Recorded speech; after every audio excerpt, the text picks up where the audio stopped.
warahmatullahi wabarakatuh. Kami, calon guru penggerak Angkatan 10 Kabupaten Simelu, akan melakukan demonstrasi kontekstual Modul 2.3 Coaching untuk Supervisi Akademik. Nah, dalam hal ini, saya M. Yunila dari SD Negeri 14 Simelu Timur berperan sebagai supervisi. Saya Fatmawati dari SMA Negeri 1 Sinabang berperan sebagai coach. Saya Hema Farlina berasal dari SMA Negeri 1 Tepah Barat berperan sebagai coach. Selamat menyaksikan. Bu Fatma. Waalaikumsalam Bu Emi. Apa kabar hari ini Bu Fatma? Alhamdulillah baik Bu Emi. Bu Emi gimana kabarnya? Alhamdulillah baik. Oh iya Bu Fatma, hari ini Bu Fatma akan melakukan coaching ya dengan Bu Emma. Iya Bu Emi.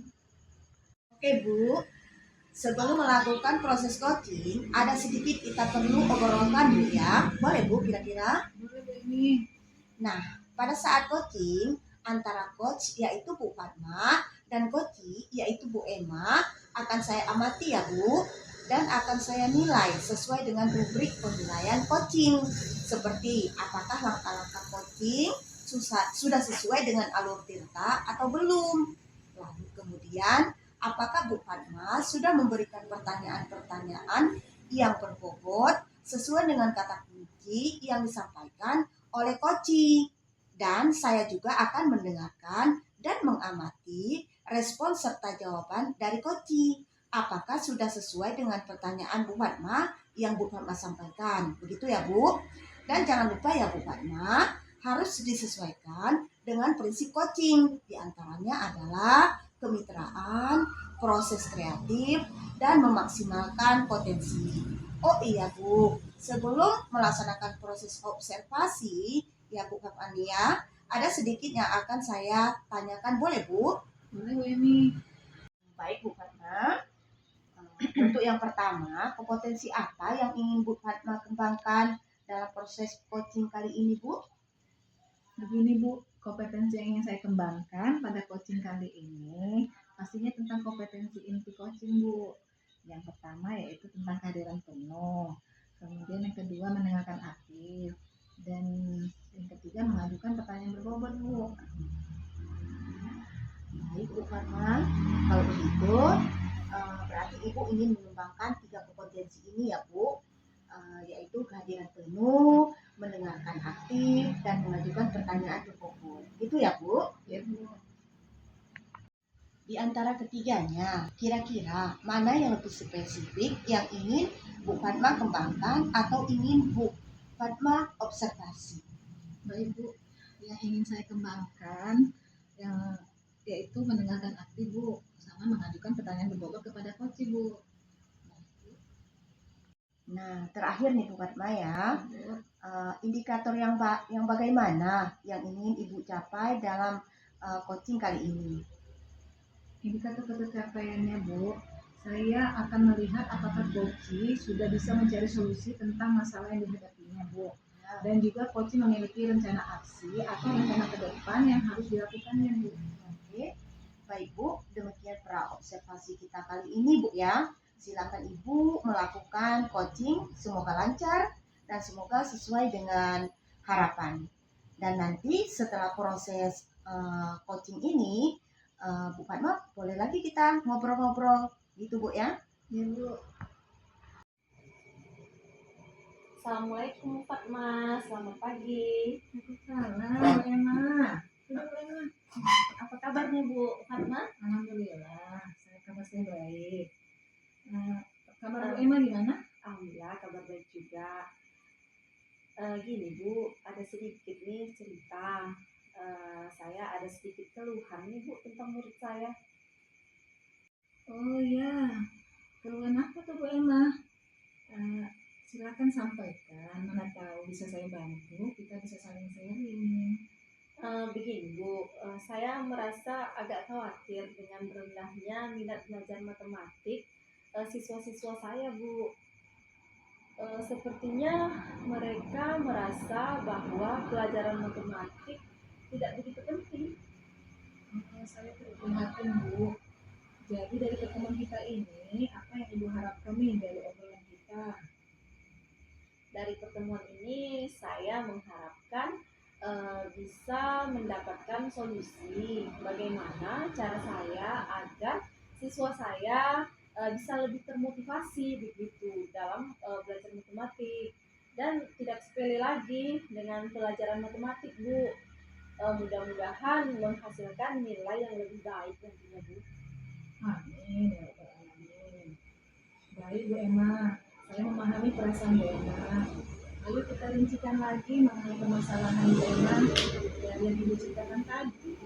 Apa yang menurut Bu Emma menjadi akar penyebab rendahnya motivasi belajar siswa Ibu ketika belajar matematika? Dan juga kenapa anak-anak bisa merasa bahwa pelajaran matematika itu tidak begitu penting? Iya, Bu. Saya beberapa kali mendengar anak-anak sering mengatakan bahwa matematika tidak akan berguna di kehidupan sehari-hari. Dan saya perhatikan mereka itu cenderung lebih tertarik pada pelajaran yang dianggap lebih praktis, Bu, seperti pelajaran kesenian begitu. Mungkin siswa-siswa kurang melihat relevansi matematika dengan kehidupan sehari-hari, Bu. Jadi mereka tidak tertarik. Begitu ya Bu. Saya rasa benar yang disampaikan. Mereka tidak. Makanya dia cuek ya Bu. Jadi kalau begitu, bagaimana menurut Ibu yang harus Ibu lakukan agar mereka tertarik dan nggak cuek lagi Bu? Kira-kira apa yang mau Ibu Emma lakukan sebagai tahap awalnya?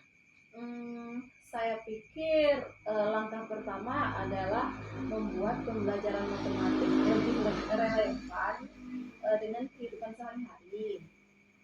Saya bisa mencari contoh-contoh yang nyata dan memperlihatkan bagaimana matematik digunakan dalam dunia nyata. Saya akan menunjukkan pada mereka betapa pentingnya matematik dalam kehidupan sehari-hari. Dan juga saya akan berusaha, Bu, untuk mengaitkan pelajaran matematik dengan contoh-contoh nyata yang relevan dengan minat mereka. Misalnya aja dalam mengatur keuangan, terus menghitung diskon saat mereka berbelanja, atau dalam kaitan sesuai cita-cita mereka nanti, yang mungkin juga memerlukan pemahaman matematika. Bagus tuh Bu Emma. Langkah berikutnya gimana Bu? Bagaimana kalau saya mencoba pendekatan yang berbeda lagi, Bu? Saya coba juga untuk memberikan tugas yang menantang, namun tetap menarik untuk meningkatkan minat mereka. Misalnya membuat proyek atau masalah yang memerlukan pemahaman matematika dalam konteks yang sesuai dengan minat dan hobi mereka, Bu. Masya Allah, paten kali idenya Bu Emma. Kira-kira ada lagi nggak ide yang lain Bu Emma? Bagaimana ya? Bagaimana jika saya juga mempertimbangkan untuk membawa beberapa contoh? Bagaimana jika saya mempertimbangkan untuk membawa beberapa contoh sukses dari alumni yang memiliki latar belakang matematika dan sekarang memiliki karir yang sukses, Bu? Luar biasa Bu Emma.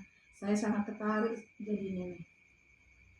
Jadi seperti yang Ibu ceritakan tadi, kapanlah rencana Bu Emma akan melaksanakan rencana aksi?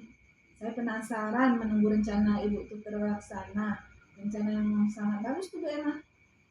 Iya, Bu. Saya akan segera melaksanakan rencana ini dan melihat bagaimana respon siswa. Saya juga akan terus berkomunikasi dengan mereka untuk memahami apakah minat mereka mulai meningkat. Bagus Bu Emma. Selain itu, kita perlu juga Bu Emma melihat perkembangan dari rencana ini. Mari kita jadwalkan pertemuan berikutnya untuk mendiskusikan hasilnya. Jika ada hambatan atau perlu penyesuaian, bisa Ibu cari lagi solusinya. Tentu, Bu Fatma, Saya sangat berterima kasih atas bantuan dan arahannya. Saya akan melakukan yang terbaik untuk meningkatkan minat belajar matematika anak-anak, Bu. Itu semua terdengar sangat baik Bu Emma. Saya yakin dan dengan konsistensi dan upaya maksimal Bu Emma, kita akan melihat perubahan positif dalam motivasi dan hasil belajar siswa-siswa kita. Kita akan terus memantau perkembangan ini pada sesi coaching mendatang ya Bu Emma. Terima kasih ya Bu Fatma. Saya merasa lebih bersemangat dan bertambah kepercayaan diri untuk mengatasi masalah ini sesuai rencana tadi, Bu. Assalamualaikum Bu. Waalaikumsalam. Silakan duduk Ibu. Terima kasih Bu. Baik Bu Fatma, tadi sudah melaksanakan coaching dengan Bu Emma. Ya Bu, Bagaimana berjalan dengan lancar? alhamdulillah baik dan lancar Bu. Nah, Bu Fatma, setelah melakukan observasi, ada beberapa hal yang mau saya tanyakan ya Bu. Baik Bu. Siap. Pertanyaan pertama, apa saja yang sudah Ibu dapatkan pada saat coaching terkait indikator tercapaian yang diinginkan Bu? Tadi selama coaching Bu, saya sudah melakukan tahapan dengan alur tirta, yaitu dengan menanyakan tujuan, identifikasi, rencana aksi, dan tanggung jawab. Kemudian saya juga menggali kompetensi dari coaching untuk menemukan solusi dari permasalahannya dengan cara memberikan pertanyaan-pertanyaan yang berbobot Bu. Baik Bu Fatma, sudah berhasil ya Bu melakukan coaching dengan alur tirta sesuai dengan yang tadi saya amati. Ada beberapa catatan tadi sudah berhasil menyampaikan sesuai dengan alur tirta, yaitu sudah menanyakan tujuan coaching, mengidentifikasi permasalahan dari coaching. Kemudian Bu Fatma sudah mengarahkan coaching untuk membuat rencana aksi. Dan juga Bu Fatma sudah berhasil dalam menumbuhkan rasa tanggung jawab dalam diri coaching agar rencana aksi yang dilakukan dapat berjalan dengan baik. Dan juga saya sudah mendengar percakapan Bu Fatma dengan coaching. Ibu sudah fokus dan hadir penuh.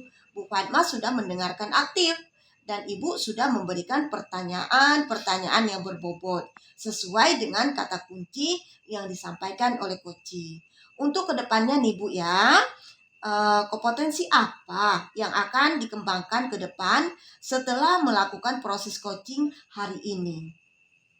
Nah, Ibu, kompetensi yang ingin saya kembangkan itu, saya ingin lebih jauh memahami tentang coaching dengan alur tirta supaya bisa saya terapkan di kegiatan pembelajaran saya di kelas maupun saat berkolaborasi di sekolah.